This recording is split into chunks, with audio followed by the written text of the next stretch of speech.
Alright, y'all, we're gonna go ahead and react to the moment she realized she killed her boyfriend. But before we get into this video, man, I need y'all to go follow my Twitch. Y'all go follow my Instagram, man. All the links will be in the description, man. You know what I'm saying? Y'all get to see past the reactions and what I do. You know, I actually do stuff on Twitch, you know, games and different stuff like that. So, you know what I'm saying? Y'all go follow me. Y'all go fuck with me, man. You know what I'm saying? But let's go ahead and get into the video, man. Like I said, the moment she realized she killed her boyfriend. Hey, what happened?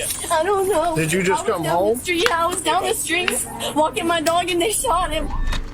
This is 22-year-old Alyssa Blackburn, and she just returned home from walking her dog to find her boyfriend shot and barely alive. That's it. I don't know what happened. I couldn't touch my kids. For real. When deputies arrived, Alyssa would initially claim his injuries were from a violent drive-by just minutes earlier. But it wouldn't take long for them to start noticing holes in her story. She's frantic. I think she knows more than what she is saying. I said the same thing. I was like, for all we know, she smoked his ass. What deputies didn't realize at the time was that Alyssa never walked her dog. In reality, she had been right there, witnessing the entire shooting up close. As the investigation began, detectives would uncover a meticulously planned homicide and a tragic conspiracy, with Alyssa right in the middle of it. First, they got a witness saying they observed a white male run out of the house with a gun. Why are you lying to me? You understand me? Stop. Don't start lying to me. Yeah, he said, mother, I ain't gonna shoot you, I ain't gonna shoot you. And he was shooting him the whole time. And it was all over this damn female. And it's all over a girl. You literally have one opportunity to talk about this, otherwise you are... Hold on, now this video seems a little juicy, y'all. On October 29th, 2022, the Escambia County Sheriff's Office received multiple 911 calls from frantic residents on the 1100 block of Medford Avenue. Earlier that morning, a driver in a black sedan had reportedly opened fire on a home in a small neighborhood. Hours later, at around 2:00 p.m., the sound of gunshots would be heard again, but this time followed by a young man's anguished cries for help. Quickly, officers were dispatched to the scene, racing to piece together what had just unfolded.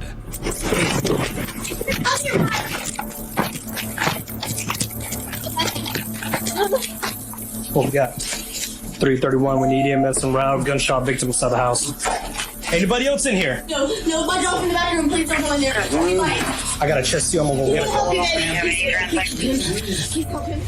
The first deputies on the scene arrived to find 26-year-old Jesse Gahagan lying on the floor in a pool of blood, barely conscious, with bullet holes scattered throughout his body. Where you shot, bud? Right here. You said you got a chest too? Yeah. Jesse is experiencing a pressure imbalance in his chest cavity, meaning his lungs could collapse at any moment. With Jesse in the hands of paramedics, the deputies shift their focus to the next critical task, piecing together what had happened. With this in mind, Deputy Tinch wastes no time turning to question the only witness present, Jesse's girlfriend, Alyssa Blackburn. Hey, what happened? I was down the street walking my dog and they shot him. Who shot him? I don't know. Did you find him like this? Yeah, I just had to kick in the back door because nobody was knocking on. So do you live here? Yeah. Who is that gentleman to you? It's my boyfriend. Are you the one that called 911? No. Who called 911? Because it was a female. I called 911 because I heard the gunshot. Why are you lying to me? You understand me? What Stop. Don't start lying to me. You understand what's standing there? I need proof. I'm the one who did it. What are you Then go tell me you didn't call. You're going to get me shot out here. You realize that? We're Montclair. Look, she over there looking to the side. What's your last name? Blackbird. I don't think you realize that I'm risking you and calling y'all for real. Right away, Deputy Tinch grew suspicious after noticing a flaw in Alyssa's account of the 911 call. However, considering the chaos of the moment, he knew it was possible she could be in shock and that her memory was distorted. But unbeknownst to the deputy, Alyssa would go on to provide more misleading statements, making her story even more suspicious. What's worth noting is that situations like these can be especially traumatizing for everyone involved. Including account the 911 call was suspicious, Deputy Tinch knew it could be due to her frantic condition. If anything, this just made him want to know more. Before you left to walk the dog, was he by himself? Yeah, no, there wasn't nobody else here. And he wasn't like that, right? No, he was not like that. He was fine. He was in the room. And he was not bleeding on the ground. Who else lives here? This is, I don't even know whose house this is. I just got here like 2 days ago. Real shit. I swear to God, I just moved here. All my stuff's in that back bedroom, but my dog's in there. According to Alyssa, the shooting occurred in the small window of time while she was walking her dog. But none of this would matter to her, as her boyfriend would be carried out in a stretcher unconscious. What, the glass, was it broken before you left? Was it out here when you left to walk your dog? Okay. Oh my God. Just step over here. Sure. She don't know that. She don't want that cause. It's likely Alyssa, in this moment, believed Jesse had passed away. First responders were using what's called a soft stretcher, not too different in appearance to a body bag used when the victim is dead. However, Jesse is still alive. He was suffering from multiple gunshot wounds and was slipping in and out of consciousness. He appeared to have been shot in the upper abdomen and leg and was in critical condition. As paramedics loaded Jesse into the ambulance, preparing to take him to the hospital, deputies could finally give Alyssa their full attention, as she was the only witness so far who could give them a lead. But soon, officers would begin to suspect that Alyssa wasn't the innocent victim she portrayed herself as. I don't know, honey. I'm sure he's talking to us. So yes, because he just gave us a bunch of information. Okay. I don't want nobody to see me. Oh my God. See you, okay? Okay. Let's call your parents, okay? Due to Alyssa's seemingly frantic condition, deputies were unable to get any more information from her beyond what she had already recounted. So in an attempt to make sense of the situation, deputies on scene began sharing the information they had gathered, and they quickly started to notice some intriguing details. So I wonder, earlier it was a drive-by, this was Target House, and then maybe somebody came back. Bro, it looks like he got shot in the house. That's what I'm saying. Yeah, they're casing dog. Yeah, that's what I'm saying. Either they bucked us in the house or they know him and let him in the house. Yeah, but her time frame is way off, bro. That's the problem. Is she's like, I asked her who called. She's like, not me. I'm like, it was a female, honey. She was like, okay, I called. And then I said, stop fucking lying to me. This is serious. She's saying that she left to go walk the dog, came home to this. And the time frame is not 4 hours ago. Because she's saying she heard the shots. So it wasn't I guarantee you it was. We can find some cameras. Clearly, Alyssa's story wasn't adding up, and despite her exaggerated crying, officers were growing more convinced that she might have somehow been involved. But without definitive evidence to prove her role in the crime, these suspicions would remain as just that, suspicions, for now. So, officers, determined to find something concrete, would begin searching the neighborhood. That's when Deputy Brissette encountered a neighbor who would claim to have seen everything. I heard 2 gunshots about 10 o'clock this morning, and I saw a little black car come and go and come back. You know, I don't know if they had anything to do with it. Fucked up in the back. I see that. It was like they just took off from right over here. Did you hear some gunshots? Yeah, I heard 4 of them. Over here? Mm-hmm. I just see a black boy and a white boy just get in the car, and I see the white boy come out with the gun in his hand. What kind of vehicle? It's like a beat up, old school looking Toyota Camry. And he came out the door, he said, I told them just don't play with me. Was it a black boy or a white boy that got shot? White guy got shot. Ooh, the one that lived there. The tattoos. Yeah. Yeah, they always going I back and forth.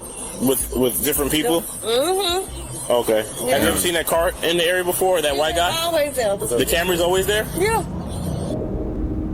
What these witnesses just revealed was critical. According to them, shortly before the shooting, a beat-up Toyota Camry pulled into the driveway of Alyssa's house. 2 men stepped out, one white, one black, and made their way towards the home. Additionally, one witness noticed something even more alarming. The white male was armed, and moments after they entered the house, gunfire erupted, echoing throughout the neighborhood.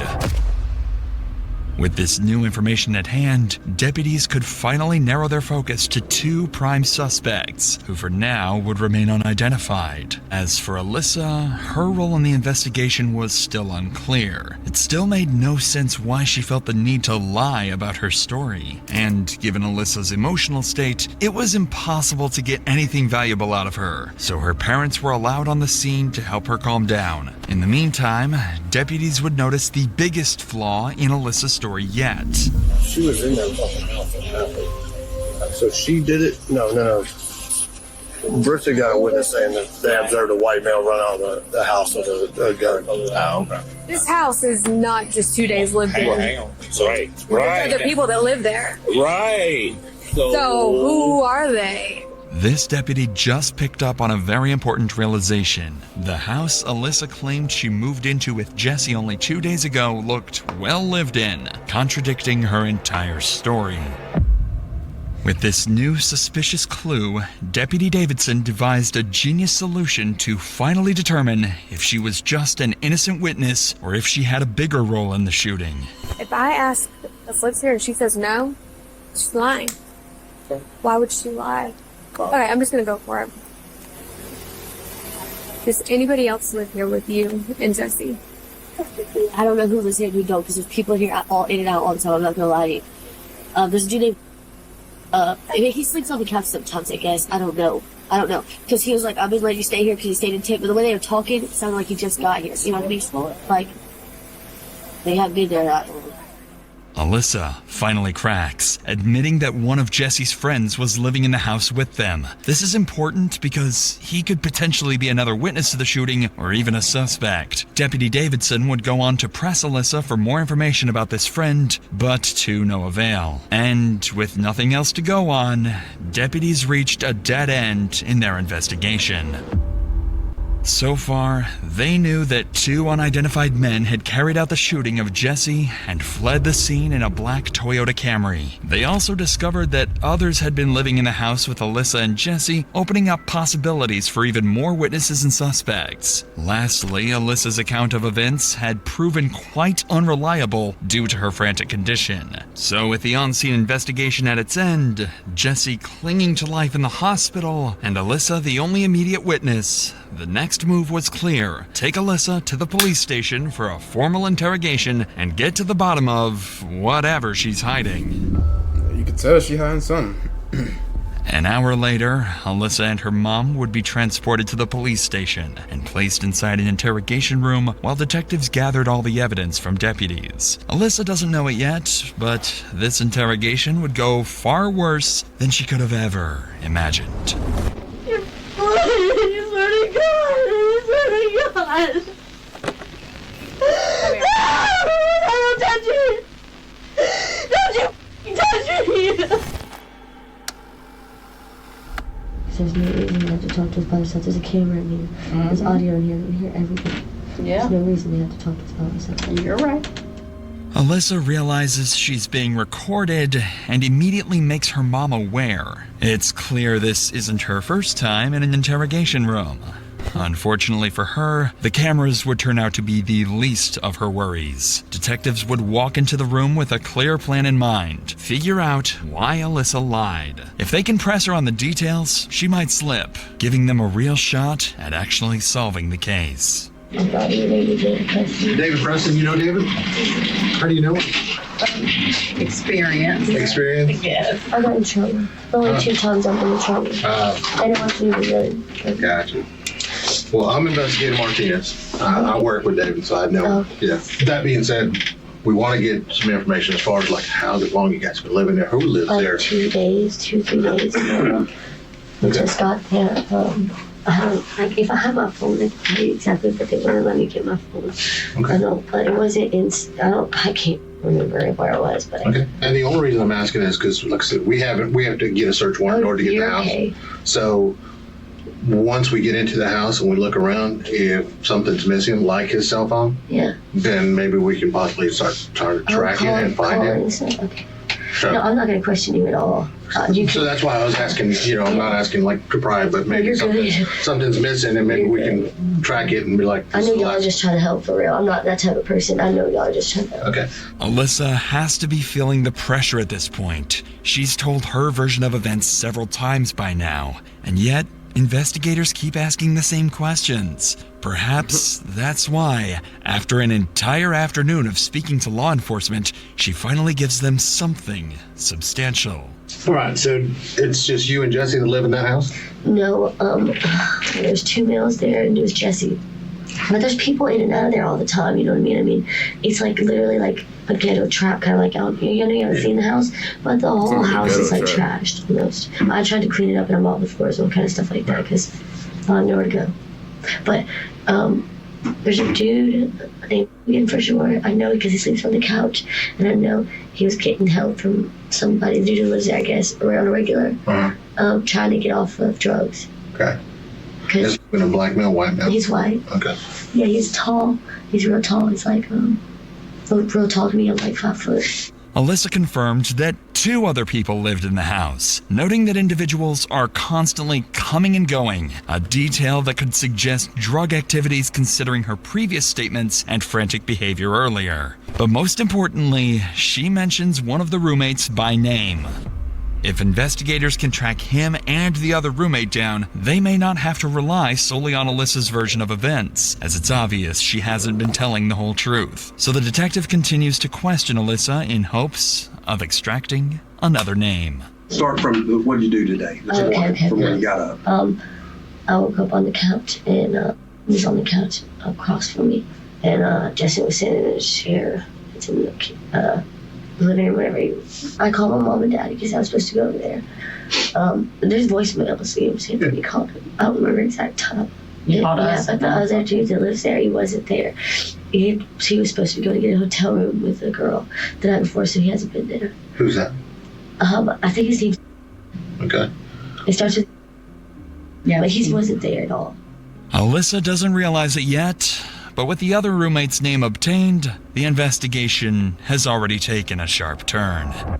The detective's top priority is no longer just her story. It's tracking down the roommates she previously lied about who could be key witnesses to the shooting. But before they could get to that, Alyssa and her mother would share one more major detail from the morning of the shooting.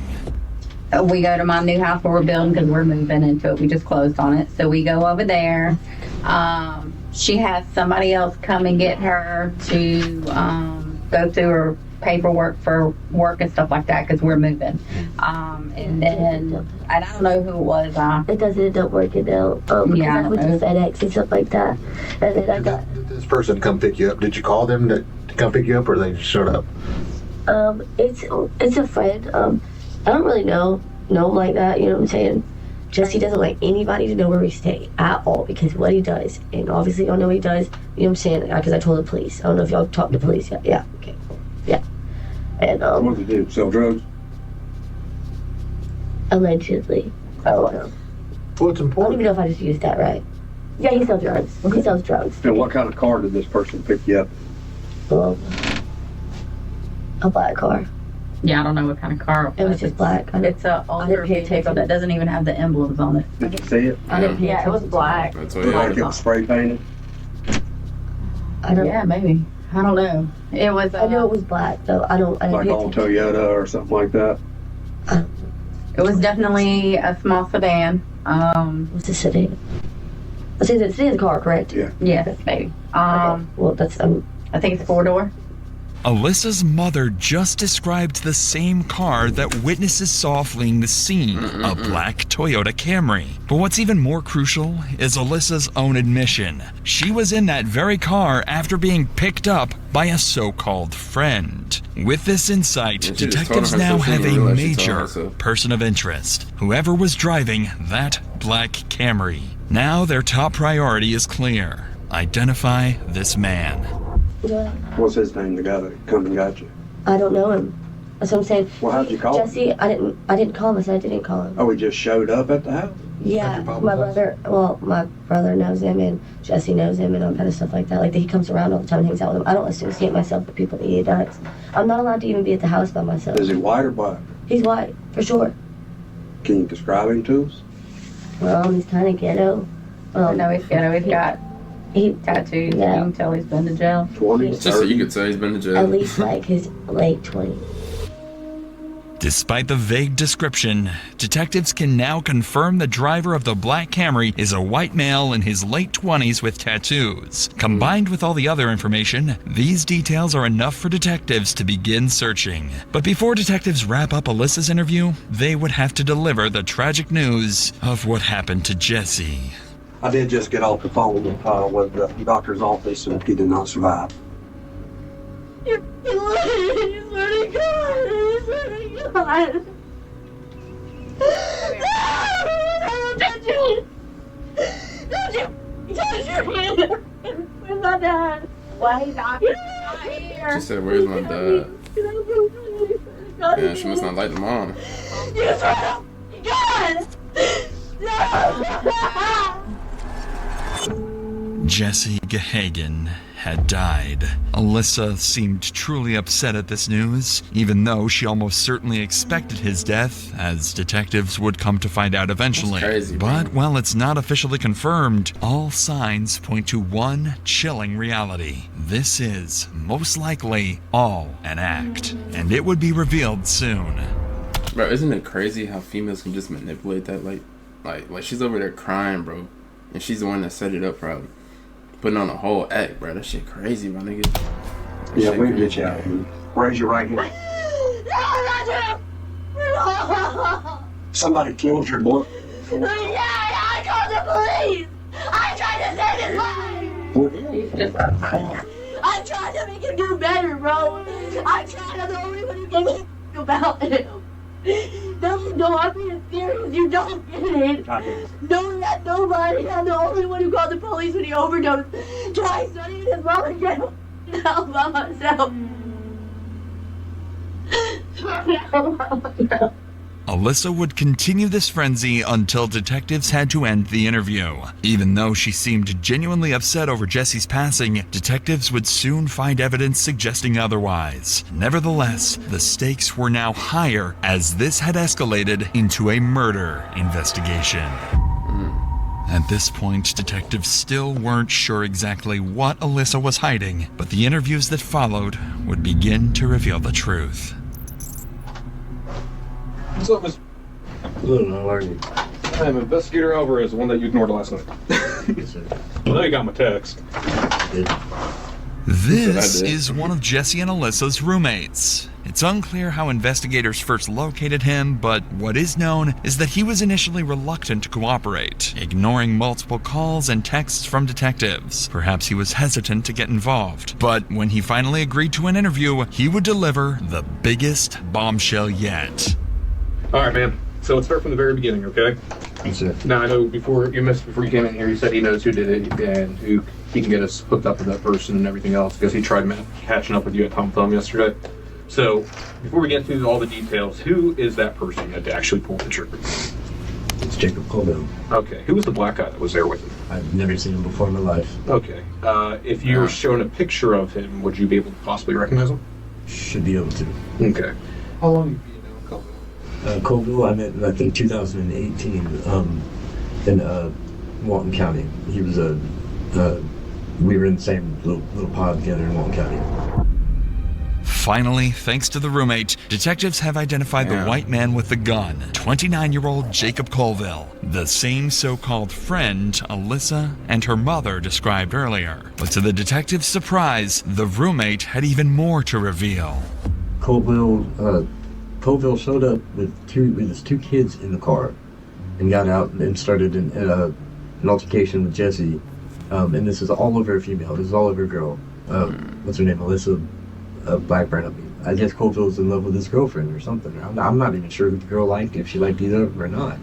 And I thought they were supposed to be friends. But no, as soon as the girl comes out of the house and says Jesse's inside, they didn't hesitate to, she was leaving. No, they went right inside my house. And they go down the hallway and they look through the first room, look through the second room, and I'm at this point I'm playing stupid. I'm like, what's going on, guys? And I don't know what's going on. I wasn't watching. I did not have my head turned towards down the hallway, but there was two gunshots, and I hear screaming.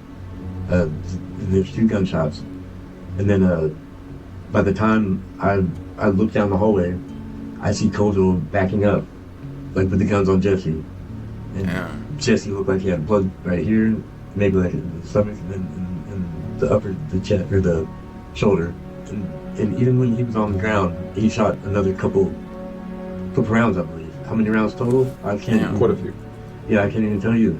Whenever Colville and the black guy run out the front door, they took off. What happened to the DVR? I could bring it. I could show it to you. Do you have it? Yes, sir. Okay. And there's the camera in the movie. Yeah, I noticed.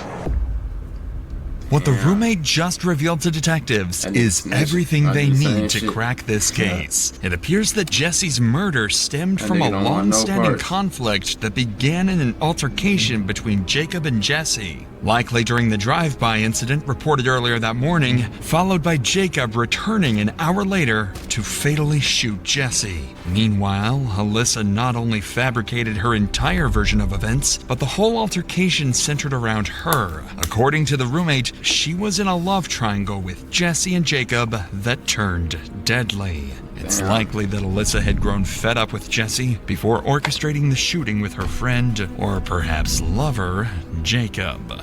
Yo, bro, at that point, just break up with him, bro. What is the point of killing him? That makes zero sense, bro. Like, at that point, just break up, bro. This finally explains why Alyssa had been lying all along. She wasn't just a witness. She was an accomplice to murder.